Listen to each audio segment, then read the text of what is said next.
जैसे ही जिस जगह पर राज खड़ा होता है उस जगह पर सुमित पहुंचता है तो देखते हैं कि वहां पे राज है ही नहीं।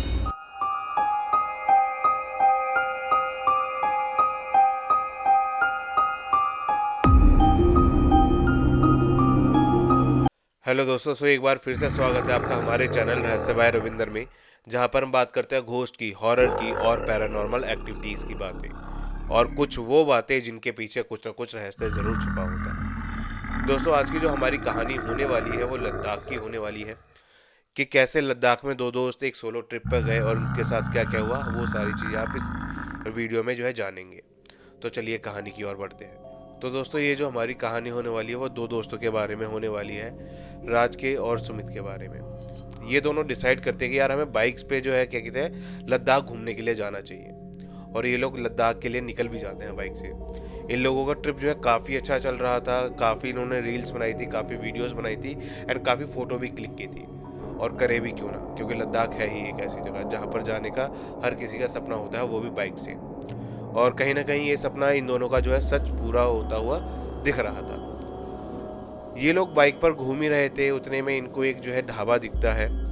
पैंगोंग लेक से आप मानकर चलिए करीबन 2 से 3 किलोमीटर पहले। ये दोनों वहाँ पर रुकते हैं चाय पीने के लिए, और नॉर्मल सी बात है कि पहाड़ों में आप लोग गए हो और उस ठंडी वादियों में आपने चाय नहीं पी तो फिर पहाड़ पे क्या ही गए। तो ये लोग भी यही सोचकर जो है चाय पीने के लिए रुक जाते हैं और वहाँ पर जो है 2 चाय ऑर्डर करते हैं। ढाबे के मालिक एक बूढ़े व्यक्ति थे, वो आते हैं और इनको जो है चाय सर्व करते हैं। इन दोनों को देखकर वो अंकल जो है समझ जाते हैं ये लोग यहाँ पर घूमने के लिए आए हैं, लाइक ये लोग टूरिस्ट हैं। सो अंकल भी इनसे जो है अच्छे से बात करने लगते हैं, इनसे पूछते हैं कि भाई कहाँ से आए हो आप लोग और कहाँ पर जा रहे हो, कितने दिन हो गए आपको निकले हुए। ये लोग बात कर ही रहे होते हैं कि उतने में अंकल बोलते हैं बड़े ही खुश मिजाज होकर, आप डेस्टिनेशन सोच कर आए हो कि आप लोग यहाँ पर जाओगे वहाँ पर जाओगे, और वहाँ पर तो जाओ ही, लेकिन मैं आपको कुछ 2-4 जगहों के नाम ऐसे बताता हूँ जो कि अभी तक यहाँ पर जो है किसी ने नहीं देखी। यानी आपके जो लोकल पर्सन्स हैं सिर्फ वही जानते हैं कि यहाँ पर कुछ ऐसी जगह है, यानी अनएक्सप्लोर्ड जगह, और वो जितना आपने सोचा होगा उनसे काफ़ी ज़्यादा सुंदर है। तो राज और सुमित भी जो है काफ़ी ज़्यादा एक्साइटेड हो जाते हैं कि हाँ अंकल हमें बताओ। तो अंकल उनको जो है सारी चीज़ें बताते हैं और बोलते हैं कि ठीक है आप लोग जो है कल इन जगहों पर जो है चले जाना। तो सुमित उनमें से बोलता है, एक्चुअली मैं बता दूं कि सुमित बाइक चलाकर आ रहा था और राज उसके पीछे बैठा था। राज एज अ प्लेन राइडर जो है बैठा हुआ था, क्योंकि राज को इतनी अच्छे से जो है बाइक चलानी नहीं आती थी। तो सुमित बोलता है कि अंकल ठीक है, हम जो है जो आपने जगह बताई है वो हम कल ही जो है वहाँ पे चले जाएंगे और अभी हम निकलते हैं। तो सुमित ने जैसे ही ये चीज़ बोली ना कि अंकल अभी हम निकलते हैं, तो जो अंकल अभी इतने प्यार से इतने अच्छे स्वभाव से जो है बात कर रहे थे, एकदम से उनके चेहरे पर खामोशी आ जाती है और उनके चेहरे पर अलग से ही टेंशन दिखने लगती है। तो सुमित पूछता है कि क्यों अंकल, क्या हो गया अभी आपको, अभी तो आप अच्छे से बात कर रहे थे, एकदम से आप चुप क्यों हो गए। तो वो बोलता है कि बेटा तुम लोग अभी जाने की सोच रहे हो। हाँ तो क्या हुआ, हम तो नॉर्मली जो है रात को ही राइड करते हैं और रात को राइड करने में मज़ा आता है और एक अलग सी ही वाइब, अलग सी ही फीलिंग आती है। तो अंकल बोलते हैं कि मैं समझ रहा हूँ आपकी बात, लेकिन अगर मेरी सलाह मानो तो आप लोग अभी ना जाकर सुबह चले जाओ, क्योंकि आगे का रास्ता भी इतना ठीक नहीं है और अगर इस टाइम निकलोगे तो कुछ हादसा होने का भी जो खतरा है।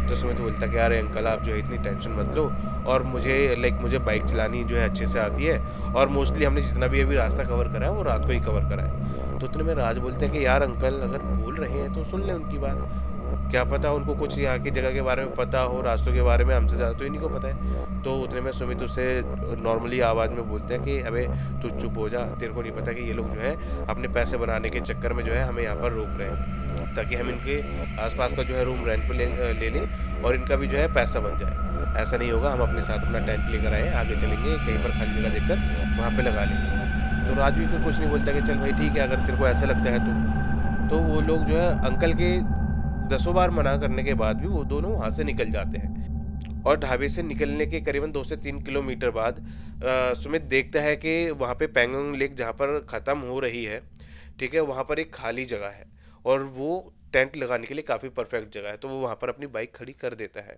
और रात से बोलता है कि आज हम जो है यहीं पर ही अपना जो है नाइट स्टे करेंगे और फिर कल देखते हैं कल कहाँ पर निकलना है। जो अंकल ने जगह बताई है वहाँ पर निकल जाएंगे या फिर 2-3 जगह और है वहाँ पर चले जाएंगे। तो राज भी बोलता है ओके ठीक है। तो वो लोग उस खाली जगह पर पैंगोंग लेक के बगल में ही जो है अपना टेंट लगा लेते हैं और वहाँ पे अच्छे से टेंट लगा के बोन फायर वगैरह करते हैं। और वो जो वहाँ का नज़ारा था, लाइक आप खुद ही सोचो कि जहाँ पर आप घूमने के लिए गए हो, वहाँ पर आपने टेंट लगाया हुआ है, वहाँ पे बोन फायर जलाई हुई है और सामने एक सुंदर सी लेक हो। उस लेक में आसमान का पूरा रिफ्लेक्शन आ रहा है, यानी जितने चांद जितने तारे आपको जो है आसमान में दिख रहे हैं, उसका सेम रिफ्लेक्शन जो है उस नदी पर आ रहा है, उस लेक पर आ रहा है। तो कैसा ही नज़ारा रहा होगा। वो दोनों उस नज़ारे को फील कर रहे थे। वो लोग थोड़ी थोड़ी ड्रिंक भी कर रहे थे, लाइक उस वाइब को वो लोग फील कर रहे थे और काफ़ी ज़्यादा शांत थे और नॉर्मली हल्की फुल्की बातें कर रहे थे। उनको वहाँ पर बैठे बैठे करीबन 2 से ढाई घंटे हो गए थे, रात के करीबन 1:30 बज चुके थे। तो राज बोलता है कि यार चल, अब मुझे नींद भी आ रही है और कल भी जो है सफ़र करना है, तो चल एक काम करता हूँ, मैं सो जाता हूँ और तू भी सो जा। तो सुमित बोलता है कि चल ठीक है, तू सो जा, मैं ये जो बोन फायर वगैरह का सामान है ये समेट कर अंदर आ जाता हूँ, ये सारा ऐसा छोड़ना भी सही नहीं है। तो राज बोलता है ठीक है। राज टेंट के अंदर जाता है और जो है टेंट की जिप लगाकर जो है सो जाता है। अब वहाँ पर सुमित क्या है कि उस बोन फायर को बुझाता है और वहाँ पे जो सामान यहाँ इन लोगों ने फैलाया हुआ था उस सारे सामान को समेटता है। जब वो फायर बुझा ही रहा था, उतने में सुमित को पीछे से पायल की छन की आवाज़ आती है। अब सुमित जो है थोड़ा सा कंफ्यूज हो जाता है कि इतनी रात में और इस जगह पे कोई औरत कैसे हो सकती है, ज़रूर ये राज ही है जो मेरे से मज़े ले रहा है। तो उतने में बोलते कि अभी मेरे से मज़े मत ले, अभी अगर तेरे को नींद नहीं आ रही है तो आके मेरी हेल्प करवा दे और सामान को अंदर रखवा दे। लेकिन राज का कोई रिप्लाई नहीं आ रहा होता। तो सुमित को लगता है कि अब ये चला गया, काम ना करना पड़े, इसलिए इसने कुछ रिप्लाई नहीं दिया। वो वापस अपना जो है सामान समेटने लगता है। करीबन 2 से 3 मिनट बाद फिर से उसको जो है छन की आवाज़ आती है। इस बार सुमित को थोड़ा सा गुस्सा आ जाता है। बोलता है कि एक तो मैं अकेला यहाँ पे जो है काम कर रहा हूँ, ऊपर से ये मेरे से मजे ले रहा है, और वो ऐसे ही चिल्लाते चिल्लाते एकदम से पीछे देखता है। तो जो पीछे देखता है उसके होश उड़ जाते हैं। सुमित कम से कम 10 सेकंड के लिए जो है वहाँ पे फ्रीज रह जाता है और वो देखता है कि वहाँ पर तो कोई है ही नहीं। तो ये जो छन की आवाज़ थी वो कौन निकाल रहा था, या फिर मतलब कैसे आ रही थी आवाज़, वो काफ़ी ज़्यादा कंफ्यूज हो जाता है। उसको लगता है कि शायद राज जो है मेरे से मज़े ले रहा है और अंदर से वो ऐसी आवाज़ें कर रहा है। जैसे ही सुमित टेंट का जिप खोलता है और देखता है कि वहाँ पे तो राज चुपचाप से जो है सो रहा है, गहरी नींद में है काफ़ी ज़्यादा। तो सुमित को लगता है कि शायद मुझे जो है इल्यूजन्स हो रहे हैं, मुझे लाइक थोड़ी मैंने जो ड्रिंक कर ली है तो उसकी वजह से मुझे वहम हो रहा है। तो सुमित इस बात को आई गई करता है, वो अपना टेंट का सामान वापस से अंदर रखता है और जो है सो जाता है। सुमित को सोए हुए करीबन 10 मिनट ही हुए होंगे, 10 से 15 मिनट ही होंगे। उतने में उसको बाहर से आवाज़ आती है जैसे उसको कोई बुला रहा है, और जब वो गौर से सुनने की कोशिश करता है तो वो राज की आवाज़ होती है कि राज उसको बोल रहा था कि आओ सुमित बाहर आ जाओ, बाहर देखो कितना अच्छा लाइक वेदर हो रहा है, कितना अच्छा नज़ारा है।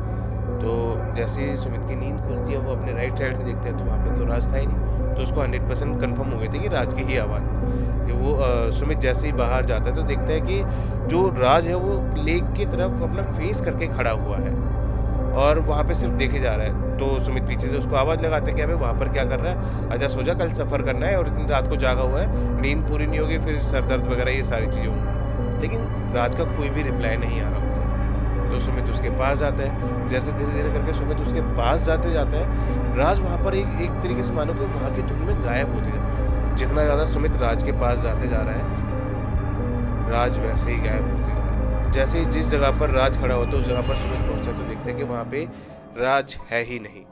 अब वो कंफ्यूज हो जाता है कि यार मेरे को ऐसे इल्यूजन्स कैसे हो सकते हैं। जब वो वापस से टेंट की तरफ आता है तो उसको पीछे से आवाज़ आती है।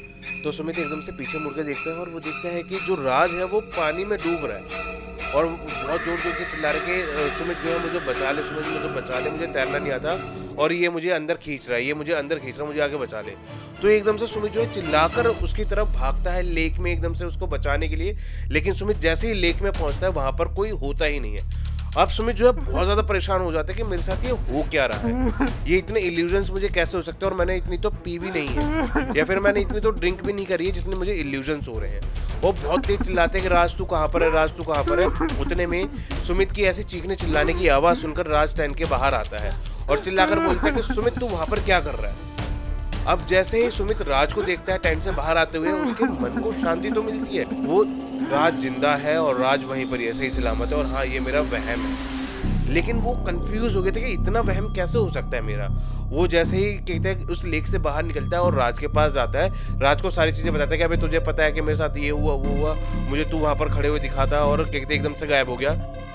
लेकिन जब सुमित राज को ये चीजें बता रहा होता है एक्चुअली नॉर्मली क्या होता है कि जब हम किसी को कुछ चीज़ बताते हैं तो वो उसका रिस्पॉन्स देता है कि अच्छा यार ऐसा हुआ क्या, मतलब क्या बात कर रहा है तू, ऐसा तो नहीं हो सकता। लेकिन राज की तरफ से कोई भी रिस्पॉन्स नहीं आया। राज एकदम जैसे मानो चुप हो गया हो, या फिर राज को ये सारी चीज़ें पता हो। तो सुमित को बड़ा अजीब लगता है। सुमित जैसे ही राज के चेहरे की तरफ देखता है तो वो बहुत जोर जोर के जो है हंसने लगता है, और उसके चेहरे पर बड़ी ही अजीब सी स्माइल होती है।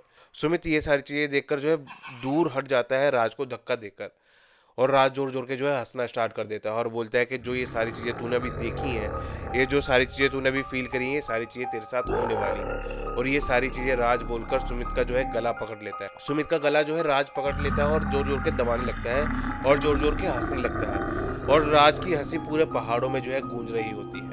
सुमित जैसे तैसे करके अपने आप को राज से छुड़ाता है और राज को टेंट में बंद करता है। जैसे ही राज को वो टेंट में बंद करता है, बाहर से जो है चेन लगा लेता है, और उसको सुमित को अपनी बचपन की एक बात याद आती है, जिससे नॉर्मली हम सभी ने सुना था कि अगर किसी भूत से बचना है तो किसी लोहे को साथ में लेकर चलो, या माचिस जेब में डाल लो, या फिर आग जला लो, और आग से जो है भूत हमेशा या आत्मा जो है दूर रहती है। तो सुमित के माइंड में यही बात आती है, और एकदम से अपनी जेब से लाइटर निकालता है और उसको जलाने की कोशिश करता है, और वहाँ पे जो लकड़ियाँ पड़ी होती है उसमें आग लगाने की कोशिश करता है। लेकिन सबसे अजीब बात ये थी कि जो लाइटर रोज सुमित यूज करता था आग जलाने के लिए, वो लाइटर आज जल ही नहीं रहा था। वो 1 बार 2 बार 3 बार 4 बार 10 बार ट्राई करता है, लेकिन लाइटर जलता ही नहीं। जी, यहाँ पर सुमित लाइटर जलाने की कोशिश करता है, उतने में राज अंदर से टेंट को फाड़ता हुआ बाहर आता है, और सुमित का जो है वापस से गला दबाने लग जाता है और बोलता है कि मैं तुझे छोड़ूंगा नहीं, और मैं तुझे जो है अपने साथ लेकर जाऊंगा। राज सुमित का गला दबा ही रहा होता है कि उतने में पीछे से किसी का हाथ आता है राज के ऊपर, और राज को एकदम से पीछे खींच लेता है। और सुमित जो है देखकर हैरान हो जाता है कि ये तो वही व्यक्ति है, ये तो वही ढाबे वाले अंकल हैं जो उनको रात को बाहर निकलने से मना कर रहे थे। और जब सुमित ये सारी चीज़ें देख ही रहा होता है कि राज का गला जो है उन अंकल ने पकड़ा हुआ है और कुछ मंत्र पढ़ रहे हैं वो अंकल, और एकदम से जो है राज उनके मंत्रों से जो है बेहोश हो गया। तो सुमित की जान में जान आती है और वो अंकल को थैंक यू बोलता है, और अंकल से बोलता है कि अंकल मुझे बचा लो किसी भी तरीके से, मेरे दोस्त को देखो क्या हो गया।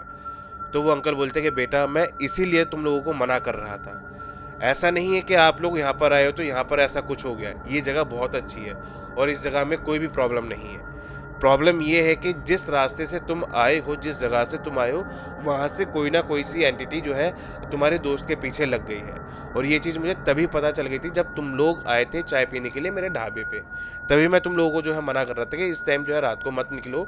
और मुझे पता था कि ये एंटिटी या फिर ये जो भी चीज़ है जो तुम्हारे पीछे लगी हुई है तुमको रात को नुकसान पहुँचाएगी पहुँचाएगी। इसलिए मैं एक बार जो है यहाँ से चक्कर लगा रहा था, मैं सोचा कि मैं तुमको जो है देखता हुआ जाऊँ। तो दोस्तों ये थी हमारी लद्दाख ट्रिप की कहानी। दोस्त जो घूमने के लिए गए थे, नेचर को एक्सप्लोर करने के लिए गए थे, एक्चुअली उन्होंने नेचर को तो एक्सप्लोर करानी किसी और एंटिटी को ही एक्सप्लोर कर लिया। तो आपको ये कहानी कैसी लगी है? अगर कहानी सही लगी हो, अच्छी लगी हो, इंटरेस्टिंग लगी हो, तो आप जो है हमें कमेंट करके ज़रूर बताएं, और हमारे चैनल को जो है सब्सक्राइब ज़रूर करें, वीडियो को लाइक करें, वीडियो को जितना ज़्यादा हो सके उतना ज़्यादा शेयर करें। और अगली किस टॉपिक पर आपको वीडियो चाहिए उसका सजेशन आप जो है हमें कमेंट्स बॉक्स में जो है दे सकते हैं, या किस टॉपिक पर हमें वीडियो बनानी चाहिए वो हमें आप टॉपिक बता सकते हैं कमेंट्स में। हम ज़रूर उस टॉपिक पर वीडियो लेकर आएंगे।